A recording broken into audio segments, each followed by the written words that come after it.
विजया एकादशी व्रत कथा। विजया एकादशी व्रत महाशिवरात्रि से पहले किया जाता है। इस व्रत का संबंध भगवान श्री राम से है। इस व्रत में भगवान राम ने सीता जी को वापस लाने के लिए और समुद्र पार करने के लिए एकादशी व्रत को विधि पूर्वक किया था। आइए सुनते हैं अब एकादशी व्रत कथा। नारद मुनि ने कहा, हे ब्रह्मा जी, फाल्गुन मास के कृष्ण पक्ष की एकादशी का क्या नाम है और इसकी विधि क्या है, मुझे इसके बारे में बताएं। ब्रह्मा जी ने कहा, नारद सुनो, फाल्गुन मास के कृष्ण पक्ष की एकादशी को विजया एकादशी कहा जाता है। यह एकादशी पापों का नाश करने वाली है। विजया नाम की एकादशी राजाओं को विजय प्रदान करती है, इसमें तनिक भी संदेह नहीं है। बहुत समय पहले की बात है। भगवान श्री रामचंद्र जी 14 वर्ष के लिए वन में गए और पंचवटी में माता सीता और लक्ष्मण के साथ रहने लगे। वहां रहते समय रावण ने चपलतावश श्री राम की तपस्विनी पत्नी सीता को हर लिया। उस दुख से श्री राम व्याकुल हो उठे। उस समय सीता की खोज करते हुए वे वन में घूमने लगे। कुछ दूर जाने पर उन्हें जटायु मिले, जिनकी आयु समाप्त हो चुकी थी। इसके बाद उन्होंने वन के भीतर कई राक्षसों का वध किया। फिर सुग्रीव के साथ उनकी मित्रता हुई। तत्पश्चात श्री राम के लिए वानरों की सेना बनी। हनुमान जी ने लंका के उद्यान में जाकर सीता जी का दर्शन किया और उन्हें श्री राम की चिन्ह स्वरूप मुद्रिका दी। वहां से वापस आकर वे श्री रामचंद्र जी से मिले और लंका की खबर बताई। हनुमान जी की बात सुनकर श्री राम ने सुग्रीव की अनुमति से लंका पर प्रस्थान किया और समुद्र के किनारे पहुंचकर उन्हें लक्ष्मण से कहा कि किस पुण्य से इस समुद्र को पार किया जा सकता है। मुझे ऐसा कोई उपाय दिखाई नहीं देता जिससे इसको सुगमता से पार किया जा सके। लक्ष्मण बोले, महाराज, आप ही आदिदेव और पुराण पुरुष पुरुषोत्तम हैं।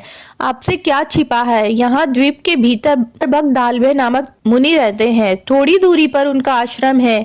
उनके पास जाकर इसका उपाय पूछना चाहिए। ऐसा सोचकर वह महामुनि बगदालवे से मिलने के लिए गए।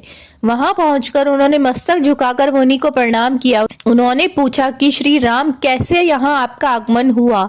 श्री राम ने कहा कि आपकी कृपा से राक्षसों सहित लंका को जीतने के लिए सेना के साथ समुद्र पार किया जा सके, ऐसा कोई उपाय बताइए, मुझ पर कृपा कीजिए। पद्म पुराण में इस व्रत की विधि को श्री राम को बताया गया था। इस दिन दशमी का दिन आने पर एक कलश स्थापित करे। वह सोने, चांदी, तांबे अथवा मिट्टी का भी हो सकता है। उसे जल से भरकर उसमें पत्ते डाल दे। उसके ऊपर भगवान नारायण के विग्रह की स्थापना करे। फिर एकादशी के दिन प्रातः काल स्नान करे। कलश को पुनः स्थिरता पूर्वक स्थापित करे।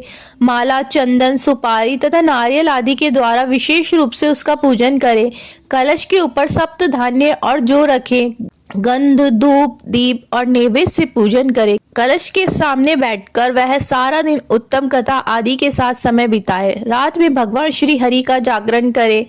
अगर अखंड व्रत करना चाहते हैं तो घी का दीपक जलाए। फिर द्वादशी के दिन सूर्योदय होने पर उस कलश को किसी जलाशय के पास, नदी, झरने या पोखरे में स्थापित करे और उसकी विधि पूर्वक पूजा करके देव प्रतिमा सहित उस कलश को ब्राह्मण को दान कर दे। कलश के साथ ही और भी दान देने चाहिए। इस कथा को पढ़ने और सुनने से वाजपेय यज्ञ का फल मिलता है। विजया एकादशी के दिन ऐसा करने से आपकी विजय होगी। ब्रह्मा जी कहते हैं, नारद, श्री रामचंद्र जी ने मुनि के कहे अनुसार विजया एकादशी का व्रत किया। उस व्रत के करने से श्री रामचंद्र जी विजयी हुए।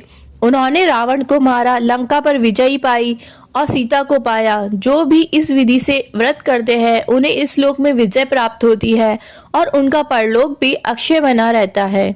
तो बोलिए श्री रामचंद्र की जय।